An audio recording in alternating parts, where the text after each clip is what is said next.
employee relations, as well as compensation and benefits for the bank and all of our branches in New Providence, in Apropos, in Eleuthera, and in Bahamas. I'm here to introduce our speakers for you. And today on our panel, we have Clint Watson, who will be speaking on media and journalism. Clint Watson is an award-winning broadcast journalist who now serves as the news director for Eyewitness News, ILTV. Prior to this position, he spent 13 years at the state-run Broadcasting Corporation for the Bahamas, where he was an editor and anchor in the news department. While at the Broadcasting Corporation of the Bahamas, he covered 3 consecutive prime ministers and became the only journalist to have achieved such a status at the corporation. He has won numerous awards, including, but not limited to, the Caribbean Broadcasting Union and the 2016 Icon Award winner for Media in the Bahamas, as well as the 2016 for the Best TV News Story from the Bahamas Press Club. Clint has reported some of the biggest issues affecting the country during his career.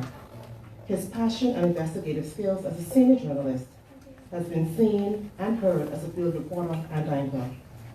I think everyone knows Clint is also a social media sensation. Most people know that tagline. Clint,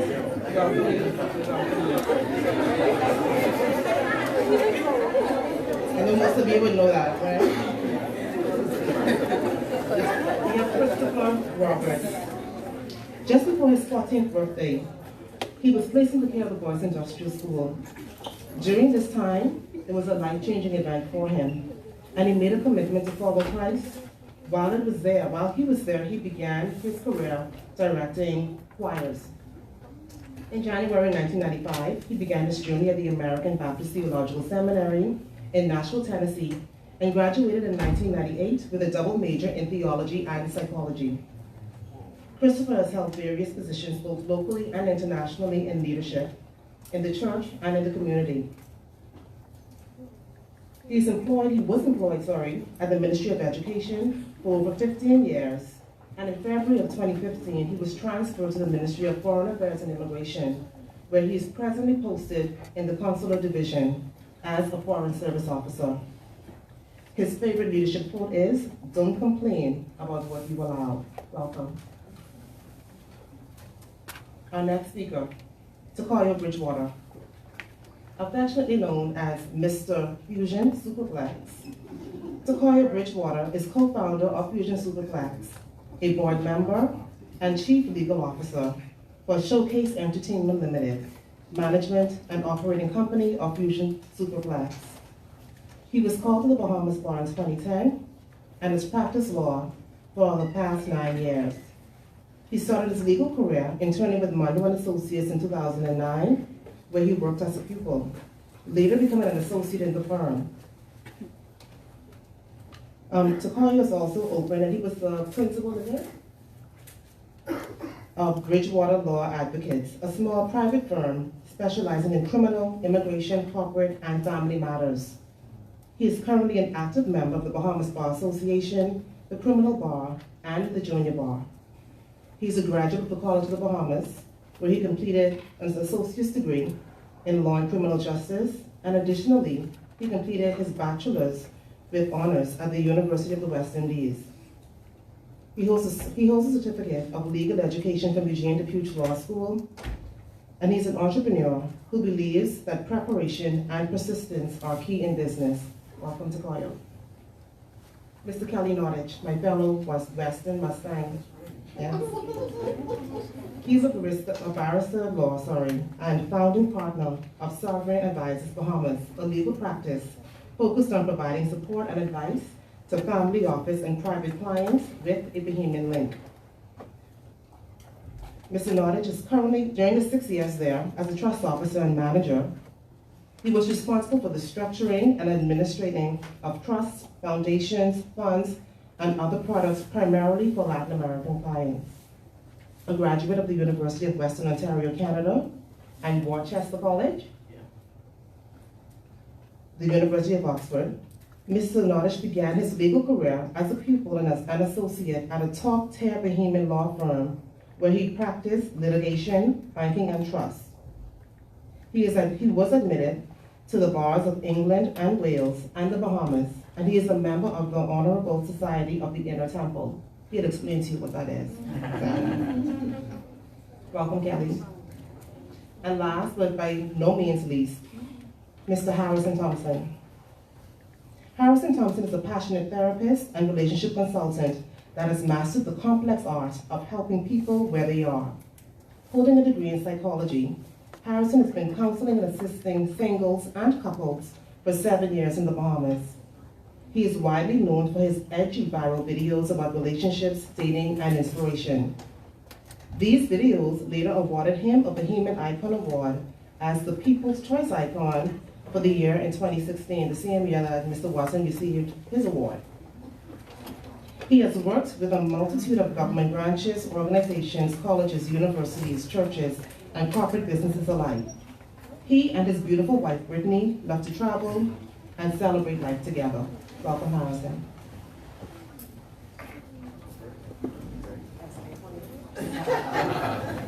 Thank you. All right, I get to go first. Thank you.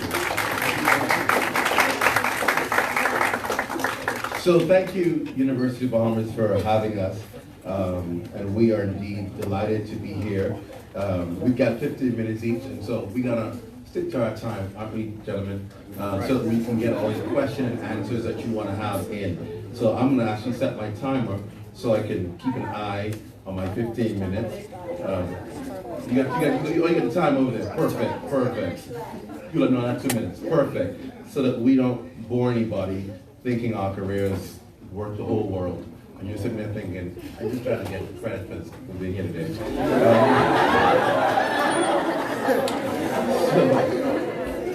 So let's talk about media. Let's talk about media and journalism. I'll tell you this much. If you go into any career because you are passionate about it, you will most likely succeed in it, right? You go into a career because you're looking at what's going to satisfy me financially, what's going to take care of my family, what's going to make sure I have a comfortable living, then chances are you may end up doing something that you're not pretty much happy about. Why? Because wherever you go, wherever you work for, you will find difficult people. And if you're working in the Bahamas, multiply that by 2. That's just the reality of it. For many years, when I was in high school, I knew from grade 8 that I wanted to be a journalist. From grade 8. But every time I went to these career seminars and these workshops and these things, first of all, nobody ever did anything on media journalism because obviously that wasn't a popular thing. But whenever we did have something on it, or we did have somebody come, you would always share the one line. Don't do this if you're trying to make money. You won't make money in it. It's a service that you have to give to your country. And I was determined that while people said that, I would defy that all.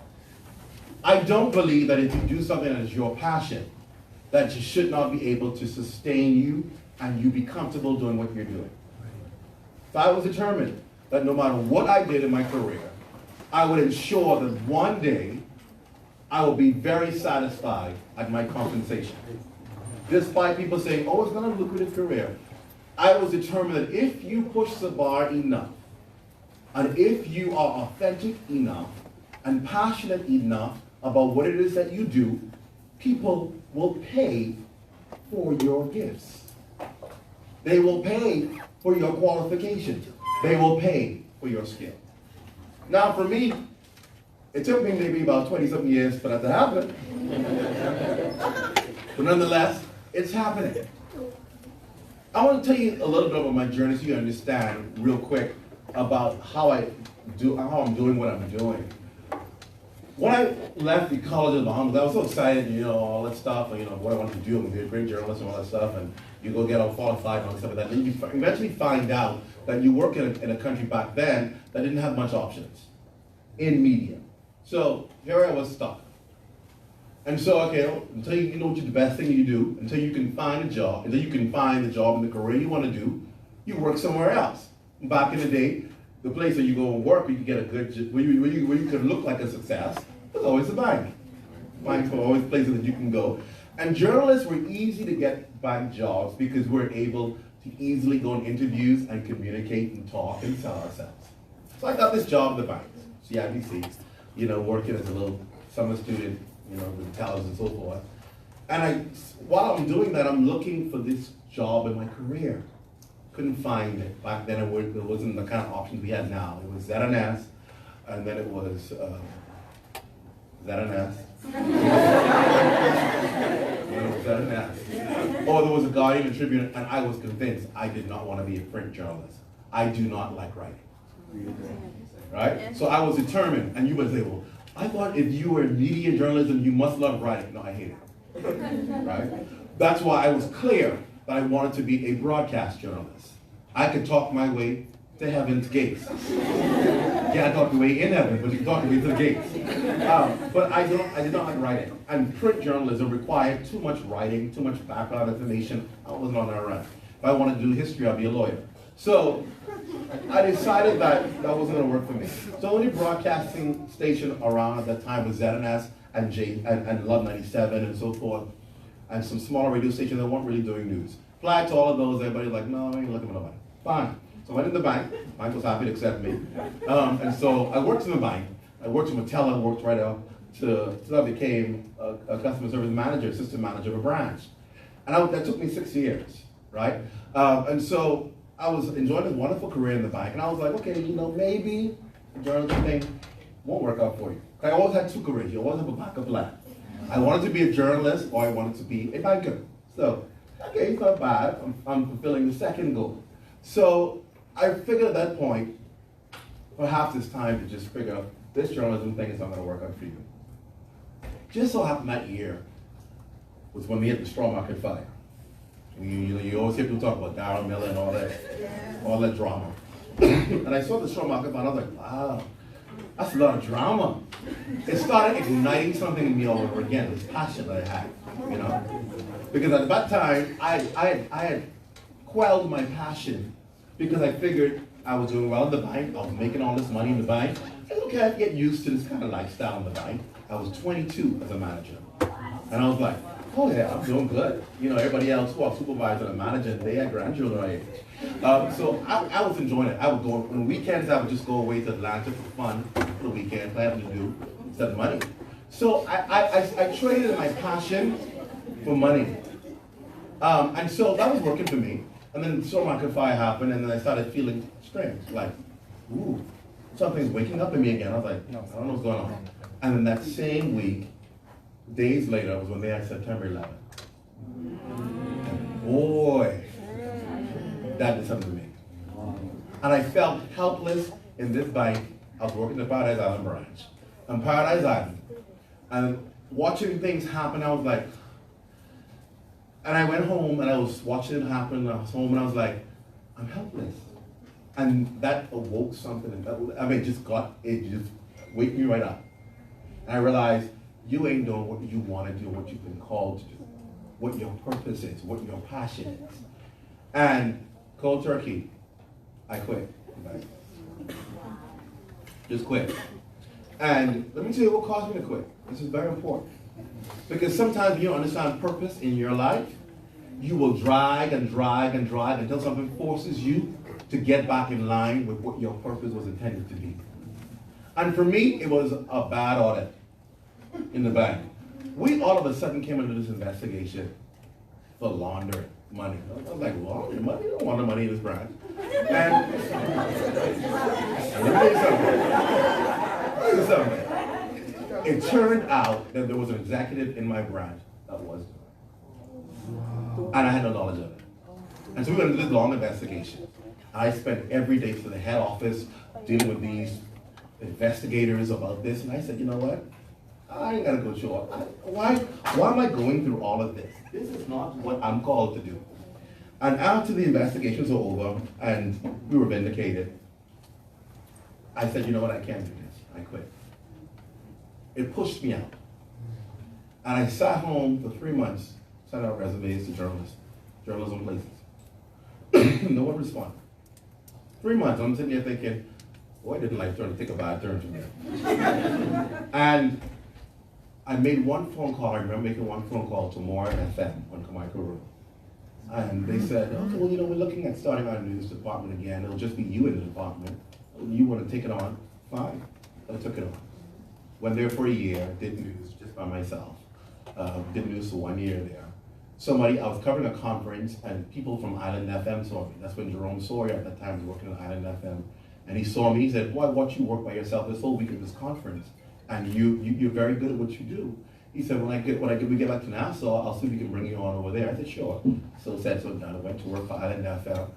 And in my second year in Island FM is when we started a partnership with Cable Bahamas to start news on Cable Bahamas, which was called Newsbreak.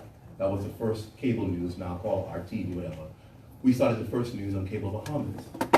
And we were doing that, and I'll never forget, the chairman of ZNS at the time was Obi Wilson, and he came to me and he said, I've been watching your stories on Cable Bahamas TV. You're a threat to ZNS. He said, we have to get you to work for us. I said, really? This time I had already sent, in total, I had sent 9 resumes to ZNS. Year after year, year after year. They got better not just let us say, nothing available, nothing available. He called me, so I said, sure. So he said, I'll make sure it happens. And sure enough, they called me for an interview. I sat around this panel with people at ZNS, and their first question was, how come you never applied to us before? I looked at them and said, I said, if y'all look in your file, you'll see at least 9 resumes from me why I applied. Nonetheless, the rest was history, and that began my career at ZNS, which lasted for 13 years. And then after that, I recognized I couldn't go any further than ZNS. I was done with the politics of ZNS and the politics of a government station, and I recognized my career was not going fast enough for me because of politics. And so I knew it was time to leave. And I got a phone call, cold turkey, from a man who said, listen, I want to start news on my television station. I want you to leave it and hand it up. That was Sebastian. And I said, okay. I said, sure. I said, I'm out of town. I'll call you on Monday and we'll talk. Monday I called him and he said, name your price. I gave him a price, he could, fun and so forth. And he just said, okay. And I said, can I call you back? and I hung up that phone and I just said, what just happened? And I remember hearing a voice from God say to me, your career is about to take off. Your gift is making room for you. People will pay you for what you're worth. So I called back and I said, okay, let's do it. And that's why I say today, many times since then, ZNS has approached me to come back. I said, no. I said, if I came back, you have to pay me, but you're paying your general manager. I'm sure you're not going to do that. But I say all that to say, when you have a purpose and you have a passion for what you do, don't let anybody stop you until you cannot achieve it and you cannot get it on your own terms. And that's what happened for me, for media. Media since then has grown by leaps and bounds. It's more than just the Rosetta you see reading the news. It's more than just a cameraman you see shooting the cameras. It's more than just a writer you see writing the story. There are so many aspects to media because of social media that you can do almost anything that you like doing in your field and it can be related to media. The one thing that all media practitioners have to have though is what I call passion. Because there will be times when you're disappointed, there will be times when you are downgraded, for lack of better words. People will try to intimidate you, to try to make you seem that you're inconsequential, that nothing you do is purposeful. You've got to know who you are, who you work for, which should be the people of that country, and what it is that you are in pursuit of. And once you are committed, once you are dedicated, you will be able to stay in this field. If you have a weak heart, if you catch feelings very easy, if you don't like working on deadlines, and handle pressure, go be a banker, go be a lawyer, go be a doctor. This ain't a sales to you. That was not shame. I'm just being honest. This field requires you to be focused because you have people coming at you with all kinds of information, and you got to decipher who's telling you the truth and who's pushing an agenda. You're almost like a judge. You have to be able to decipher what's true and what's not.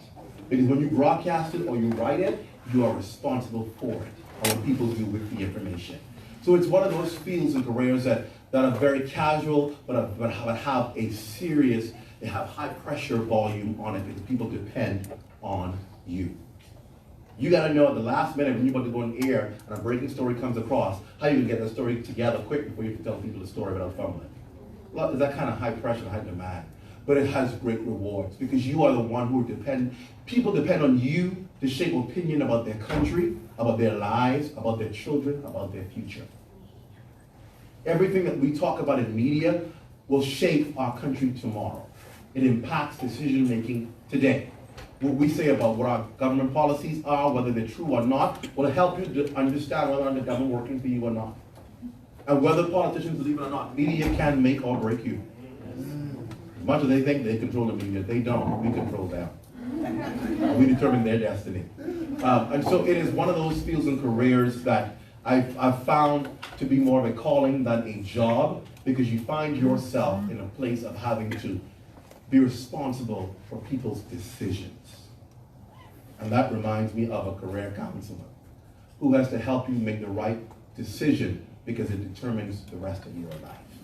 And that's what I like about my field and my career and what it is that we do. And hopefully during question and answer, we'll get more of that. My time is up. Thank you very much.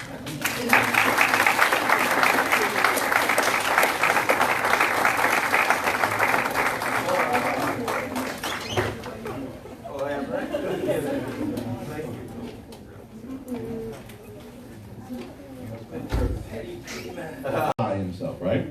Because I graduated from high school in 2006, Kingsway Academy, right? Wow. Everyone seen in the building? Nobody else in Kingsway? Wow. My condolences, y'all missed out on a really good story. But my tenure in high school was so very interesting because my grandfather was a prominent religious man, Bishop Bryce H. Thompson, right? General Presbyter of all of the Church of God of Prophecies, not just in the Bahamas, but in the Caribbean region, right? So that's what I was walking up into. Then there was my father, Dr. Wayne Thompson, prominent pastor and psychologist, right? Anytime you had an issue in school, I'm sure my father, he has a short right hand. You may have seen him before when you were in high school. He came and he spoke to you all about how to develop relationships and how to focus in school. So here it is now, his oldest son coming up, can't pass literature from grade 9 to grade 12, struggling in math and English, and we trying to figure out what's going on with this dude, right? And so, from an early age, I recognized that I had a keen awareness of human nature, right? I never knew what it was, but I always felt as though I had a play-by-play on people's life before they actually did certain things. In my own head, I would watch people do certain things, and I would kind of validate my own confidence in that as they continued to do what I thought they would do.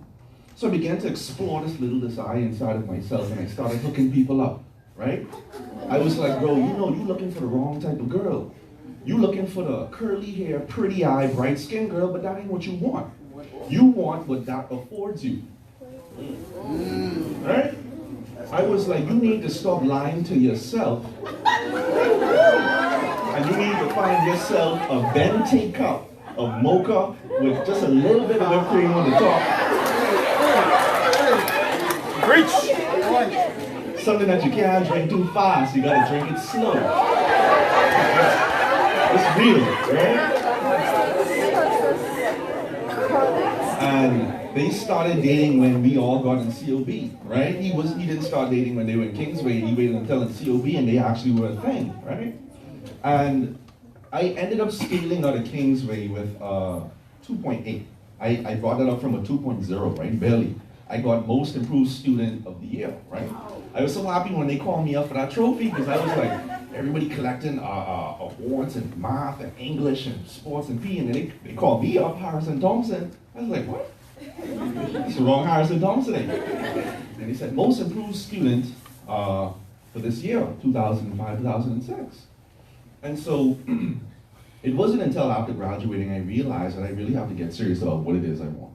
Because there's some things in this life that I gotta have, and I am not good at dealing drugs. I didn't grow up like that. I am not a thug. I cannot rob people. I'm right. I gotta do this the right way, right? And so I recognized that it took too long for me to buckle up. Like a lot of us in school, we were focused on the wrong things, and because time wasted is time you can't get back, we had to figure out what is it that we could do moving forward. Doesn't make sense complaining about the past. So I was always strong, right? I was always into lifting weights. Every morning before I got up for school, I would do push-ups and sit-ups and squats, and then after school, before I go to bed, I would do the same thing. That's why I get so big. And I took a liking for football, American football. And I realized that there was no way I was going to get the training I needed because we don't have American football in high school here. So me and my cousin, we decided every Saturday morning for the month of June, we would go to Fort Charlotte.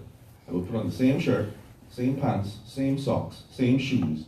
I would study a lot of the football drills that I was watching on the NFL networks. And I would put together a little football compilation of my skills, right? And so it was a little bit of manipulation, again, thinking about what people want, thinking about what people want to see. And we put together a compilation. So it looked like I did this whole training program on one day, when really I did this over like a month, right? I sent this video to about 50 different universities, and I didn't get a reply from any. You see, there's a little trend here. It always seems like you start off giving something to the world, trying to get your foot into the door, but you get rejection. Whenever you are walking in your purpose or beginning to walk in your purpose, you will be challenged. That's the first thing. We do not live in an ideal society. You have to expect that sometimes, even when you are walking in your purpose, you still have obstacles to overcome. Even when you find the right one, you still have obstacles to overcome. The right situation doesn't always mean it's going to be what you need it to be at that moment, but you have to continue in it. So I got discouraged. I figured maybe I'm doing this wrong. I sent the email out again to about 5 different colleges, and I got a response to Dickinson State University in North Dakota, right? North Dakota shares a boundary line with Canada in the back of Calgary, where it is frigid. I got a full ride football scholarship. A young Bahamian boy never played football in his life. I was a psychologist before I was a psychologist, right?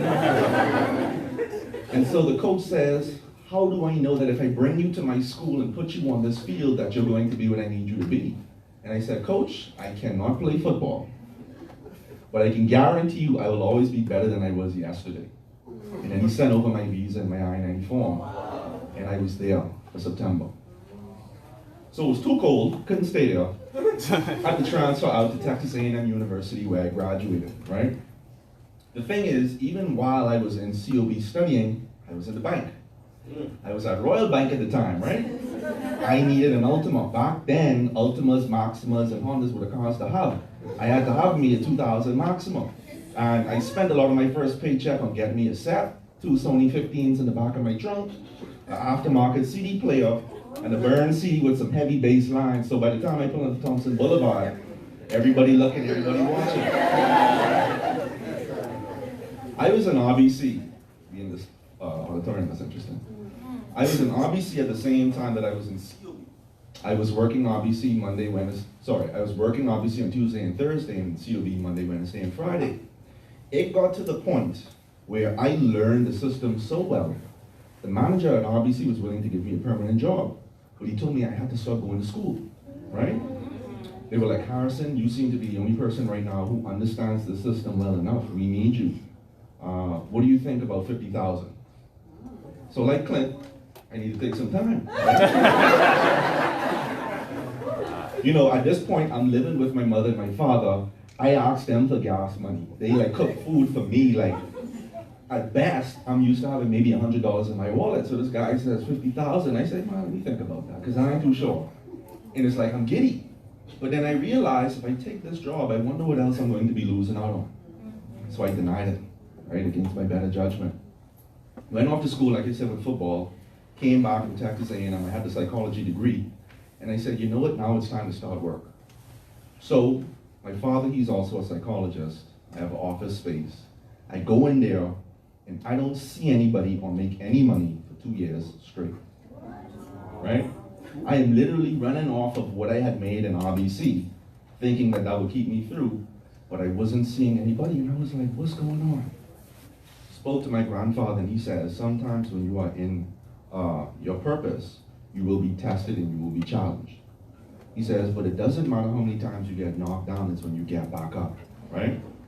And so I realized that once I was working in my purpose, I had to change my approach. Bahamians aren't so keen on mental health, right?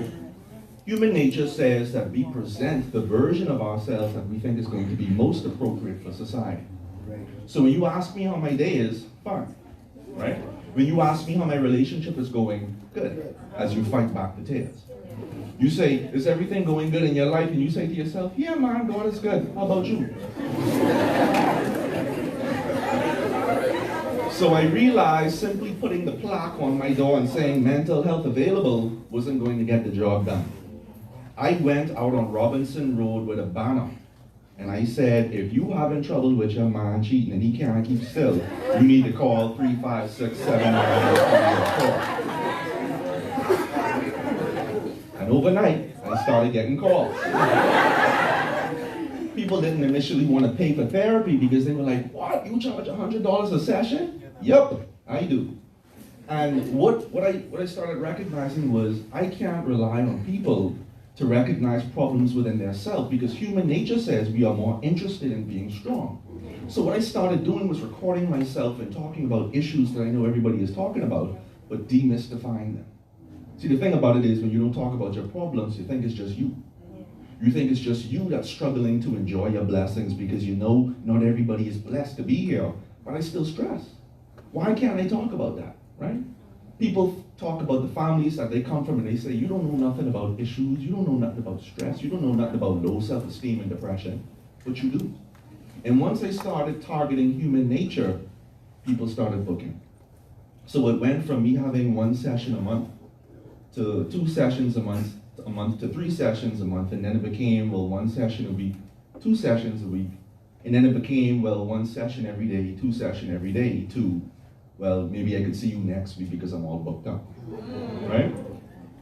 I went back to Kingsway. I was invited to speak at the same high school where I was told I talk too much, and now they paying me to talk. I have been put on private planes. I have been flown out to Boca Raton, Florida, all expense paid, Odyssey Airport. For little old me, I have sat at tables with doctors and ministers of parliament. I have been invited back to both of my universities to give keynote speeches and to address graduations, all before I was 30. Right? Sometimes we are looking for things outside of us when what we needed was already inside of us. We are in a process of discovering that. But the only way you can discover that is if you begin stripping away the things that you have put on yourself that you don't really need.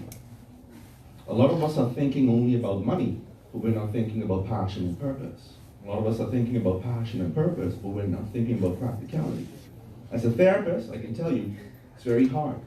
Because in this country, people are very, very secretive. People are not wanting to open up about their issues. Sometimes people are so scared about what if this guy tells someone else, I don't know if this is something I want to do. But once you believe in what it is that is inside of you, you're going to make a way. Now, the future of mental health is a very interesting one, right? Now we're coming up in an age where mental health is becoming something we're paying attention to. A lot of people nowadays are not seeing it as a problem to seek a therapist anymore. And so if you are a student of psychology, is there anybody in here that's in psychology or counseling or education? Okay. You have to make sure you learn your audience and your population. When I was in school, I had to unlearn everything I learned about psychology because it just didn't apply to Bahamian people. While people was going away to school to get more degrees and more certifications, I was learning about the mentality of my people. So by the time these same fellas came back with more certifications than me, I was the go-to authority for everything in relationships. And I said from day one, whenever someone talks about relationships in this country, I want to make sure the first name they think about is Harrison Thompson. If you go on my Instagram at HT, the number 4, in real, you'll get an example of what it is I do. I am a relationship therapist. What my passion is, I want to help people see that number 1, marriage is not broken, that everybody doesn't cheat, and that we have more responsibility for the problems in our relationships than we would like to admit. I believe that when we have healthy relationships, we have a healthier Bahamas. Because once we have a healthy relationship with ourselves, with our family, with our friends, with our co-workers, and with our neighbors, we can conquer anything it is that we want to do. That's my passion, And I hope that this talk today has inspired you to go and pursue yours.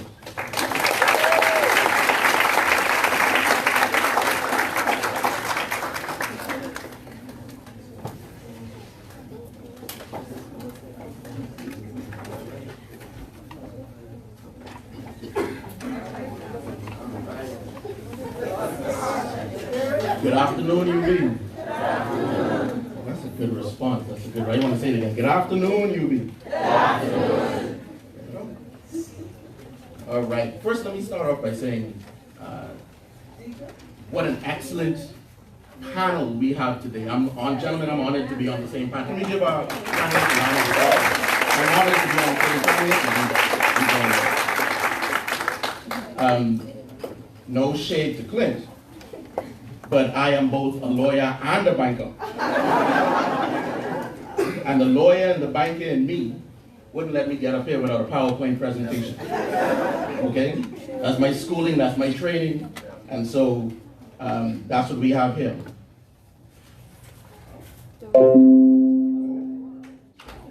It's there? Okay, good.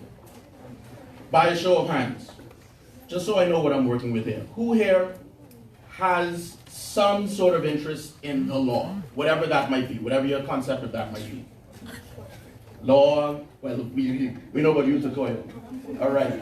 What about banking? I'm just going to say banking for that.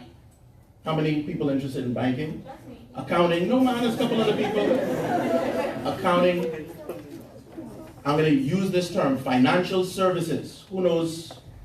A few people. Okay, I'm going to throw out another term. Bitcoin. Who knows about Bitcoin? Oh, what? Many more people. Many more people. Good. All right. That's my crowd. The Bitcoin crowd. My name is XRP. Oh, yeah, okay. We'll get into some of that. My name is Kelly Nottage. I am the founding partner of a partnership called Sovereign Advisors. All right? I'm going to take you through what Sovereign Advisors is. But first, I think I'd like to start off with what my career path is, because I think how I got to where I am today speaks to the company and speaks, I think, to where I see legal services and financial services, being banking, things to do with fintech, talking about Bitcoin, Ethereum, XRP, where that is going in the Bahamas. All right? All right, not working. That's fine. Okay, so unlike Clint, I can pick on you for a little bit, but that's okay because it's a good contrast. All right, I didn't know what I wanted to be when I was 8. I had not identified my passion. Okay, so some of you may be in that situation. I went all the way to university without, I think, identifying what my passion was. And I did a first degree. My first degree was in political science and philosophy. All right? At the end of that degree, I came home. My parents looked at me and said, oh, that's great. Now how you can make money? How you can support yourself? Because they had no intention of putting me up. They had no intention of giving me an allowance. So how are you going to make money? How are you going to use the skill sets that you have to turn that into some sort of profit? So I had to look within myself and say, well, what is it that I do? What skills are my strengths? All right? I figured out that I had the ability. He didn't make me to look like you.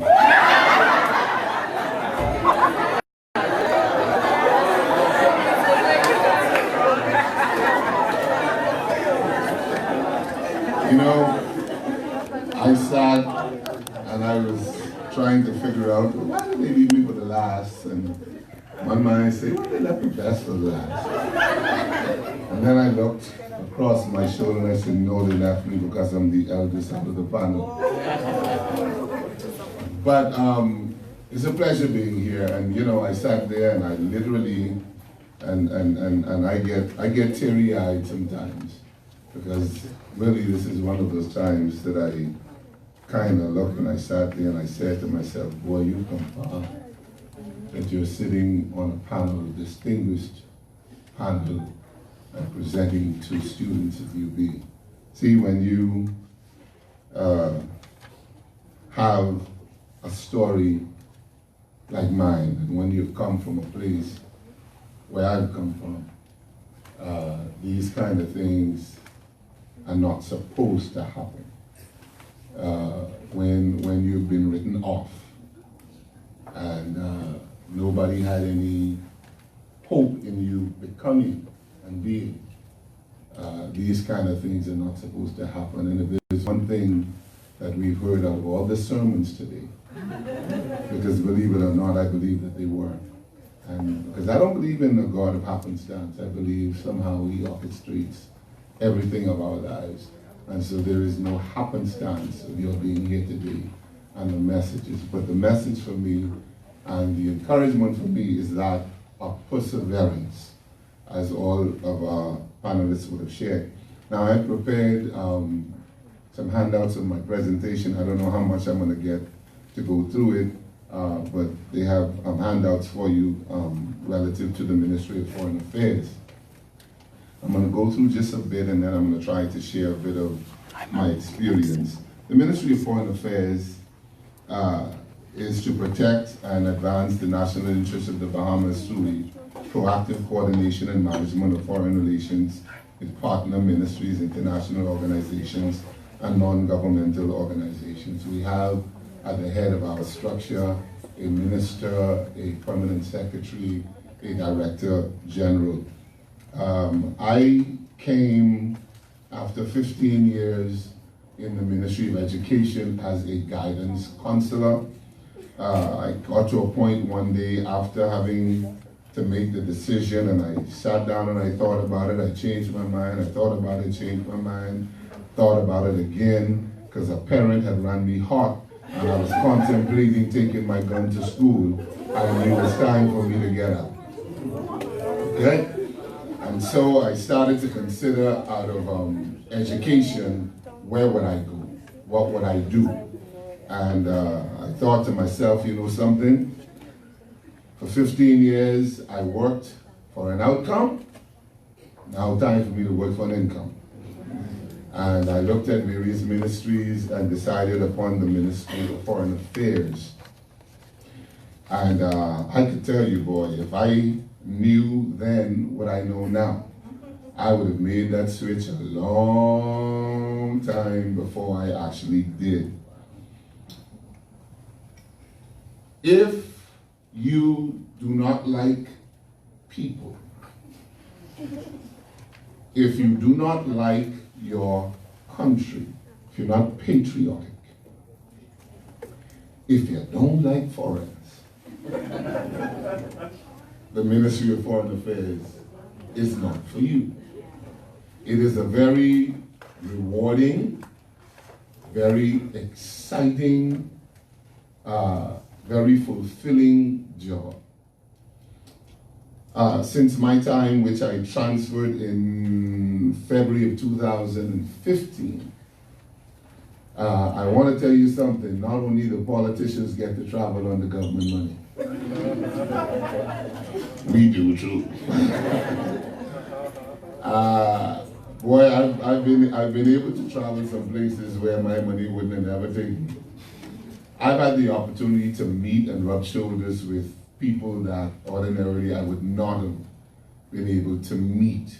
I've networked and made contacts with people literally all around the world in high government positions who have opened the doors and opportunities for me. In the Ministry of Foreign Affairs, we have our headquarters. There's the Passport Office, the Consular Division. We have overseas embassies, high commissions, missions, and consulates, and honorary consuls. We have offices in Belgium, Canada, China, Cuba, Haiti, United States, the United Kingdom, Switzerland. We have missions, and I'll explain to you a bit about the difference between our missions and embassies. In the Ministry of Foreign Affairs, you have something that sometimes you will hear us refer to an embassy. And then you'll hear the term a consular office, or you'll hear a high commission. In Washington, we have an embassy. In London, we have a high commission. Go back to the US, we have an embassy in Washington, but then in New York, we have a consular office. In any country, there can only be one embassy. In the case of the US, because the US is so vast in terms of landmass, the embassy is in Washington, but we have what we refer to as consular offices in various jurisdictions, because there's just so many Bahamians in the US that one office cannot accommodate. And so the person who sits in the office as the embassy, he is referred to as the ambassador. And those persons who sit in our offices in Atlanta, in New York, in Miami, and then we have an annex in Washington, those persons are referred to as consular generals. Those offices are referred to as consulates. And then we have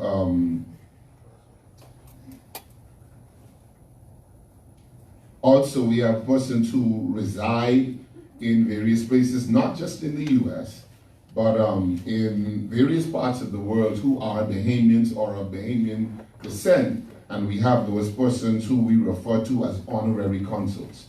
They don't have an office staff, but they represent the interests of the Bahamas in those areas. Now, we also, in the Ministry of Foreign Affairs, the main function is that of looking after the interest of Bahamians in those countries.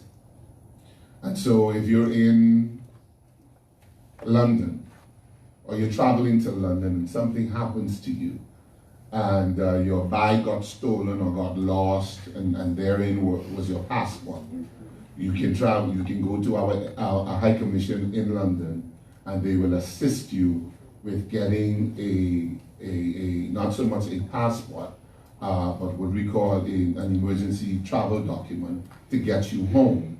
And then you got to go through the process of reapplying for your passport.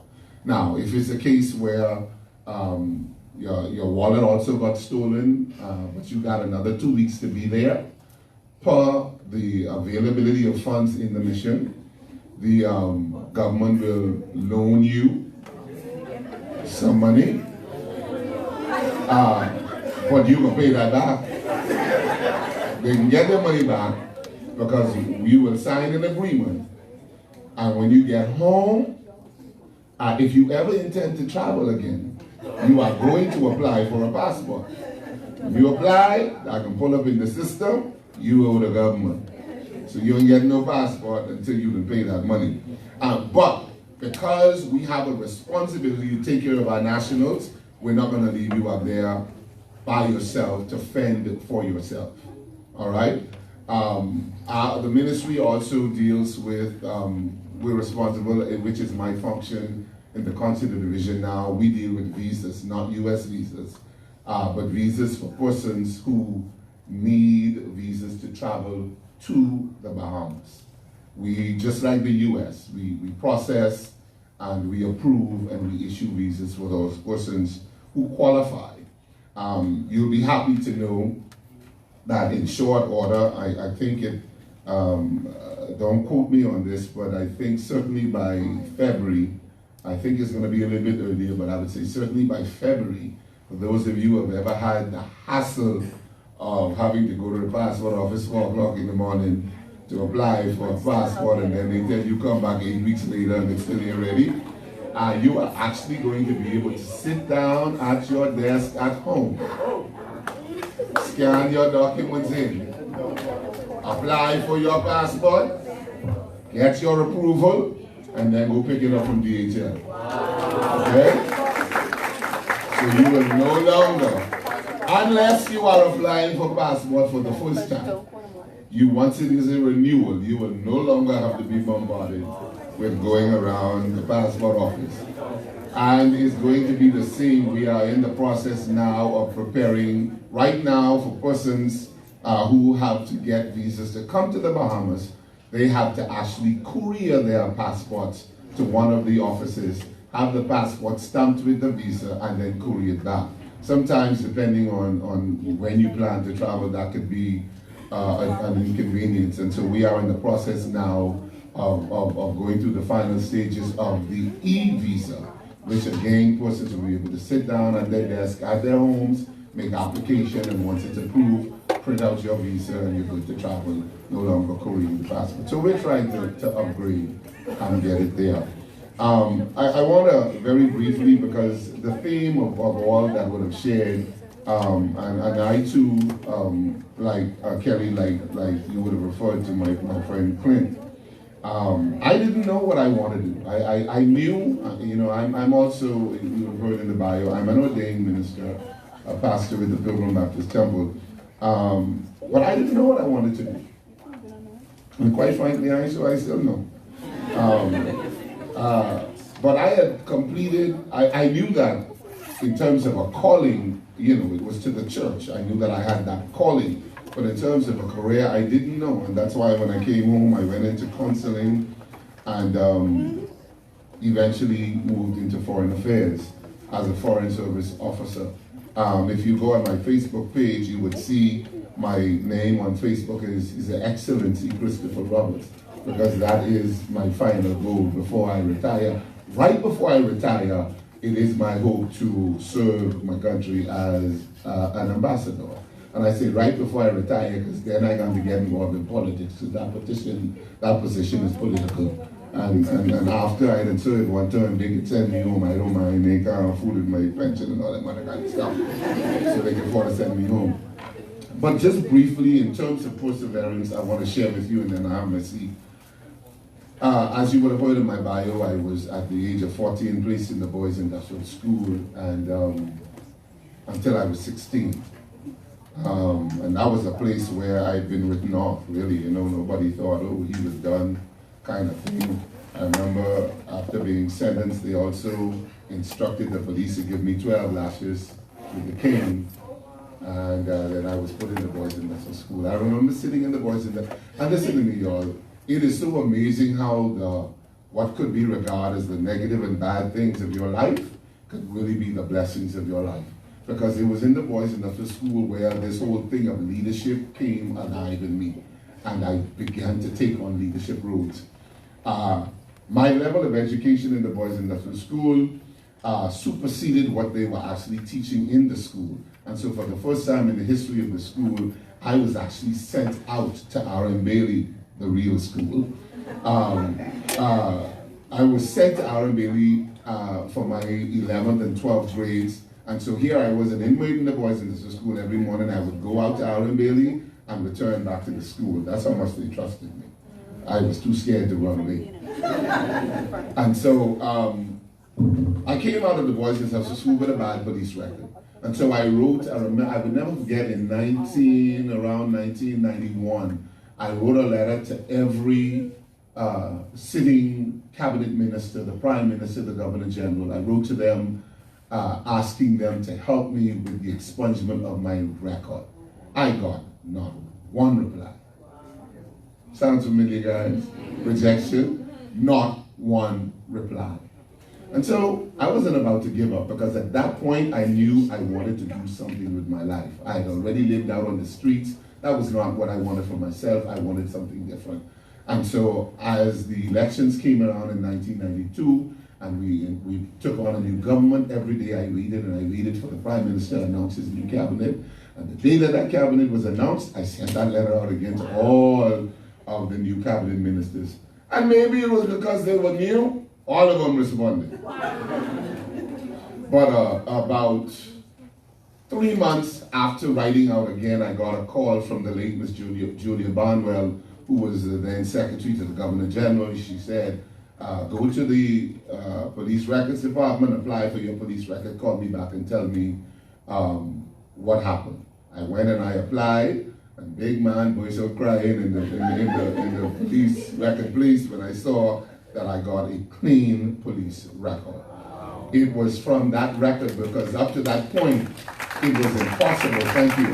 it was impossible for me to move beyond where I was. That record meant everything. And so shortly thereafter, I was able to apply to college abroad, got into school abroad, and was able to pursue that. And so, listen, you may not, you sitting here today and you're not sure about what it is that you want. You don't give it up, and it doesn't mean that that you're less than. Your real calling, your real pursuit may come a little bit later in the game, but stay persistent, stay at it, keep pushing, and the Ministry of Foreign Affairs will welcome you. I mean, my time is up, but I will be in trouble with my PS if I didn't say this to you. If you are interested in the Ministry of Foreign Affairs, you would want to pursue the fields of international relations, political science, economics, international law, public administration, government and public policy, international development, and foreign languages. You may want to do that. In my interview for the position in the Ministry of Foreign Affairs, my PS says, sir, do you speak any, how many languages do you speak? I said 2. He said, what are they? I said English and tongues.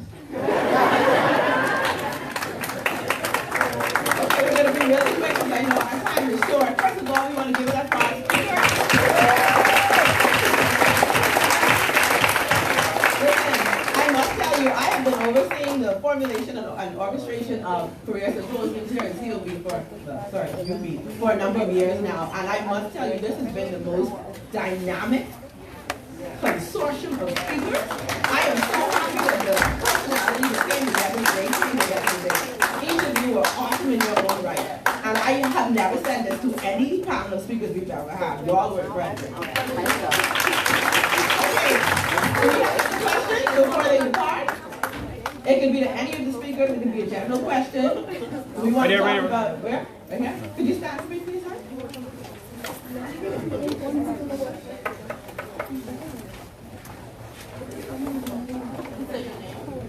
Okay, good afternoon, everyone. My name is Daria Mako. I have a question for Mr. Bridgewater. Okay, how do you ask for money without being afraid that someone will steal the idea? That is an excellent, especially in the Bahamas. That is a very good question. Okay, from a legal standpoint, I'm sure Kelly will support me on this. If you have an idea, first thing you do is you put it into a business plan. I believe that's the first part of it, which you should do. Next, what you want to do is prepare something called an NDA, a non-disclosure agreement. That is something that is going to support you if somebody tries to take your idea over. An NDA is something whereas both parties agree during a period of time not to release your idea, not to have discussions with persons who are not specifically related to the company or with the idea. So an NDA is something you can find one online. You can have somebody like Mr. Nottage has. I'm sure that's a service that he provides in regard to preparation of something like that. Now, if you're just having that discussion with somebody on the streets about what you're thinking, then there is a risk that you may. But sometimes, in order to get that money, you need to take those risks. So I would say prepare an NDA. Okay? Beautiful. Any other questions? No. No other questions?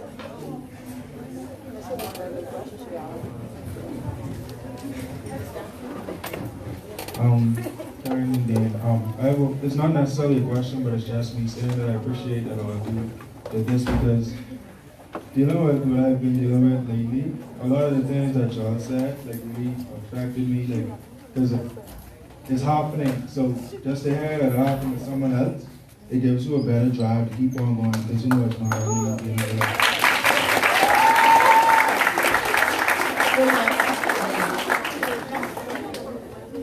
Any other questions? Just so I know. Right now. Okay.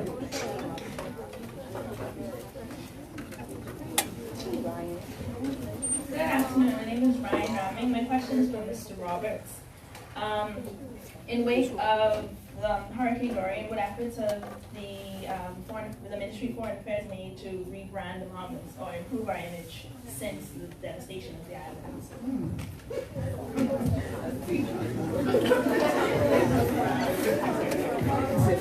Well, tell you the rebranding is absolutely necessary because you know what's been going on social media for the main part. But not so much the Ministry of Foreign Affairs by itself, but the government on the whole, because the thing about it is too, that as word has gotten out, when people hear the hurricane hit the Bahamas, a lot of people think the Bahamas has been hit. And so recently the Ministry of Tourism had to launch a campaign in the Bahamas is still open for business, ensuring that we just have these two islands particularly that has been affected. But again, because the Ministry of Foreign Affairs is so actively involved with other countries diplomatically, and because we have offices of a lot of those countries here, the work of the Ministry of Foreign Affairs was not so difficult in getting our part of the word out, because they have people here who could say to their people, hey, no, it wasn't the entire Bahamas. But, yeah.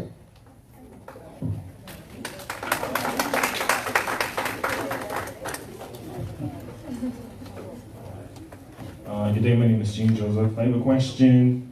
I think it's kind of directed to Kelly and Mr. Watson.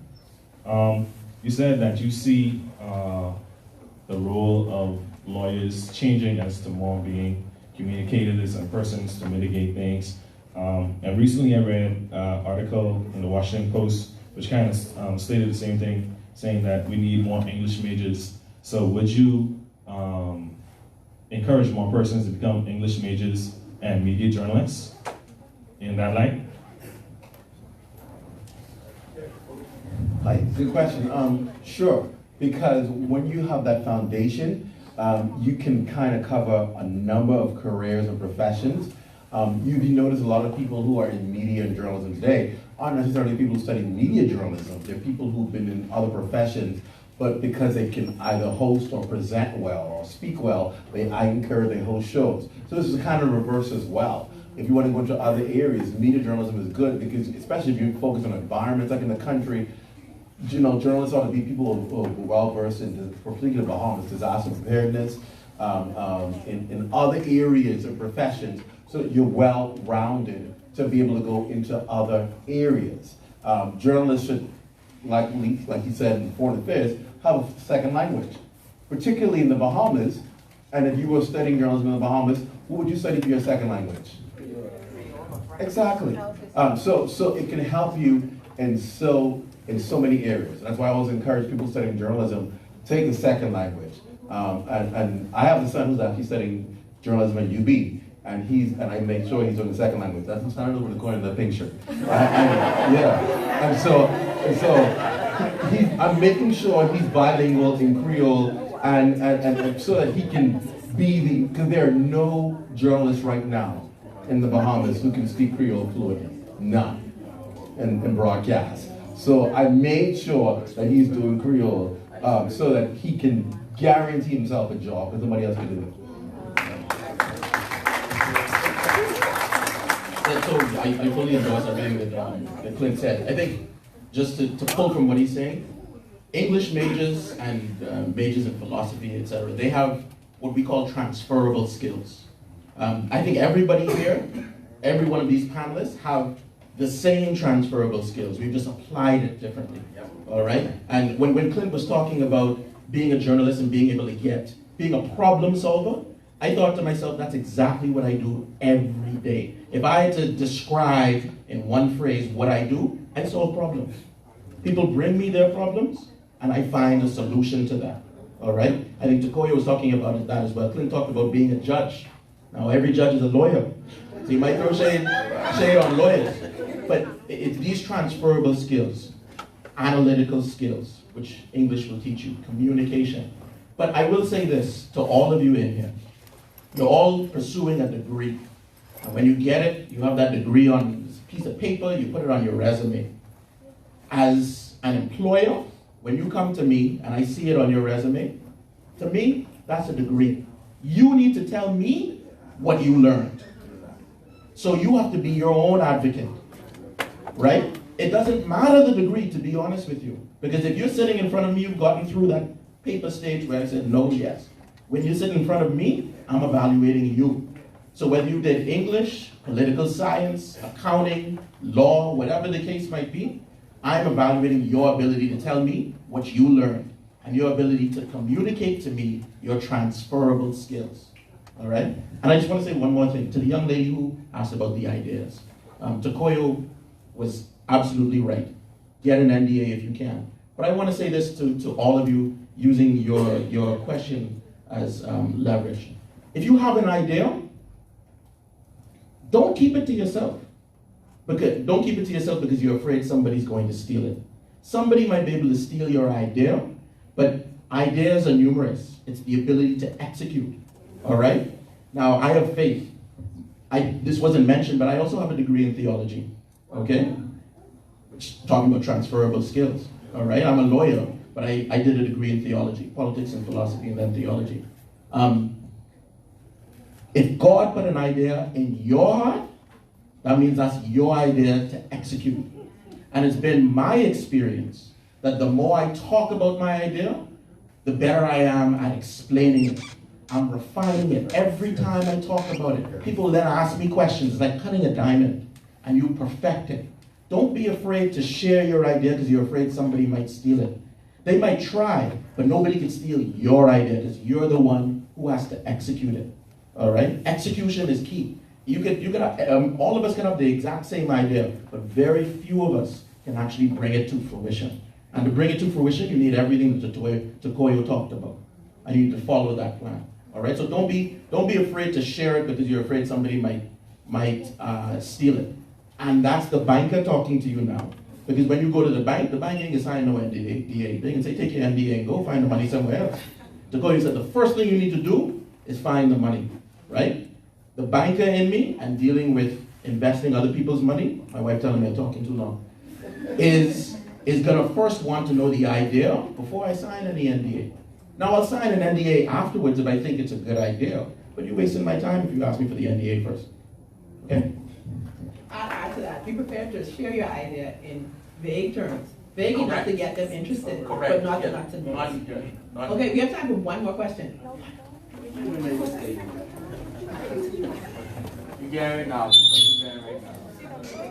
Good evening, gentlemen. My name is Jamal Gibson. I'd like to say what was amazing for me this evening is that all of you are young men. Mr. Roberts, no disrespect, you still a young man, age.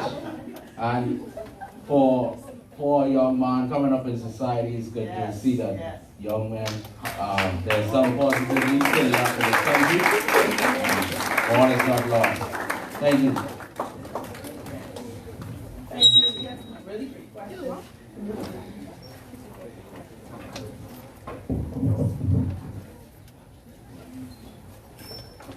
Hi, everybody. Okay, so I'm Camille Smith. I'm the Director of Counselling and Advising, and this is the annual Career Symposium of our department under the portfolio of Dr. Dietrich Bethel.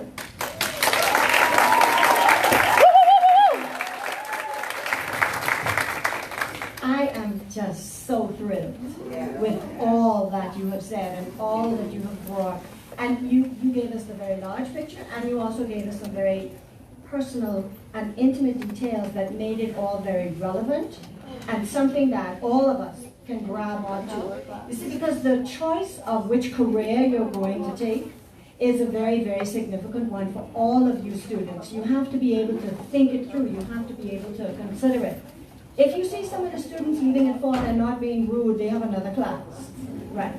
But we want to be able to say thank you so much, and we also want to make sure that students get it. The other thing to remember, though, is a couple of the persons here said how long it took. You know, they were rejected. That may happen. They had to take a while. That may happen. They changed careers. That may happen. I changed careers. Some of you all don't know that. I was a lead vocalist. Still the same too. Still the same. And now I'm a counselor and a social worker. So, you know, we have these variations within ourselves that we have to give ourselves permission to explore. But we want to say thank you so much. It was just so thrilling. So we have some gifts for you, and I'd like to give them out to you. Ms. Smith, if I may while you prepare, I just want us to welcome our alumni because we have a few alumni there properly. So y'all know how to do the thing. You be! Main course! You be! Main course! Thank you, thank you.